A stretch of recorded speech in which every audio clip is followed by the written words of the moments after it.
दोस्तों, justice B R. Gavai पर जूता उछालने वाला वकील राकेश किशोर अपने आप को बहुत बड़ा शोरमा समझ रहा था। वो समझ रहा था कि बहुत बहादुरी का काम हमने किया है। उसको लेकर ये तमाम ट्रोल आर्मी समर्थन करने के लिए जुट गई। हिंदूवादी दक्षिणपंथी संगठन से जुड़े हुए तमाम यूजर, तमाम इन्फ्लुएंसर्स, वेबसाइट और मेन स्ट्रीम मीडिया इस शख्स को हीरो बनाने के लिए इसके इंटरव्यू चलाने लगे। लेकिन यह शख्स इतना कायर है कि अपने घर के अंदर कैद हो गया। यह शख्स उन लोगों का सामना कर नहीं पा रहा जो इसके लिए काम के विरोध के इसके घर के बाहर पहुंचे थे।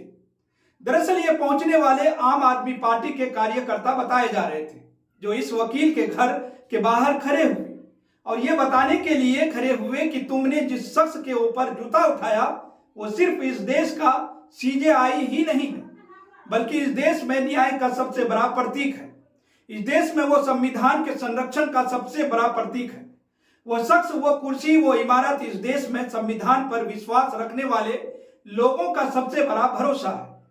और उस शख्स ने, उस वकील ने इस भरोसे पर जूता उछाला है। इस शख्स ने उस संविधान की आत्मा पर जूता उछाला है। इस शख्स ने न्याय की आत्मा पर जूता उछाला है। जिस शख्स ने इस देश के अनगिनत बेसहारा, लाचार, कमजोर तबके के भरोसे को कुचलने की कोशिश की है, जो लोग संविधान के साथ संविधान का संरक्षण करने वाली इस अदालत पर भरोसा करते हैं। ये वकील अपने घर में कैद हो गया।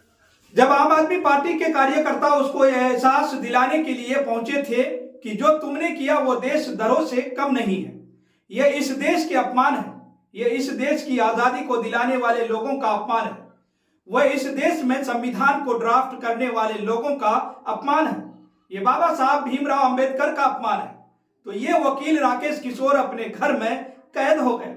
दरअसल दोस्तों, आम आदमी पार्टी के नेता सौरभ भारद्वाज ने ट्वीट करके इस बात को बताया कि जब हम तुमसे मिलने पहुंचे तुम्हारे घर पर तो तुम गायब थे, तुम निकले ही नहीं अपने घर से।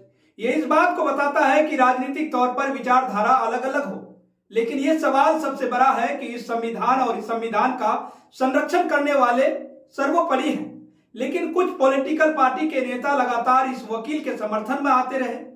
सीजेआई पर हुए इस घिनौने हमले के विरोध में भी आवाज उठाना लोगों के लिए भारी पड़ने लगा। घंटों बीतने के बाद निंदा के कुछ शब्द निकल पाए। घंटों बीतने के बाद सेलेक्टिव लोगों ने ही ट्वीट करके इस घटना की निंदा की। आखिर क्यों नहीं इस देश में संविधान का संरक्षण करने वाली, न्याय की आत्मा को जिंदा रखने वाली संस्था को लेकर इतना भी सम्मान नहीं करने दे रहे हैं कि इस देश के लिए, इस देश के दलित सीजेआई पर जूता उछाल दिया जाए और आप उस शख्स का इंटरव्यू पूरे मीडिया में चलवाते रहे, उसको स्पेस दिया जाए हीरो बनाने के लिए और उसके विरोध में एक आवाज ना उठे। वो ऐसी दलित राजनीति करने वाले संगठन भी जब खामोश रहे तो समझिए कि हालात आवाज उठाने लायक कितने बचे और कितने खत्म हुए हैं। तो बहरहाल दोस्तों, आम आदमी पार्टी के कार्यकर्ता इस वकील के घर के बाहर इकट्ठा हुए थे, नारेबाजी की कुछ देर और फिर ये एहसास दिलाकर वापस चले गए कि इस देश में अभी भी संविधान और संविधान का संरक्षण करने वाली संस्थाओं के सम्मान में खड़े होने वाले लोग अभी भी बाकी हैं। इस देश में न्याय की इमारत के भीतर बैठने वाली सबसे ऊंची कुर्सी पर सीजेआई की आत्मसम्मान, मान सम्मान को लेकर खड़े होने वाले लोग अभी भी इस देश में बाकी हैं। बहरहाल सीजेआई के सम्मान में इस देश के हर व्यक्ति की तरफ से इस वकील के कृत्य की भर्त्सना होनी चाहिए, निंदा होनी चाहिए। ये तमाम लोग जो आज इस वकील के समर्थन में ट्वीट कर रहे हैं या इसके समर्थन में बयान दे रहे हैं या इसके समर्थन में खामोश बैठे हैं, उन्हें सोचना चाहिए कि देश हमारा है, संविधान से चलेगा। न्यायपालिका संविधान के दायरे में रहते हुए आपको भी न्याय देती है, हर व्यक्ति के लिए वह सम्मान होती है। तो अब ऐसे में उसके सम्मान के लिए भी आप सम्मान रूप से आवाज उठाइए।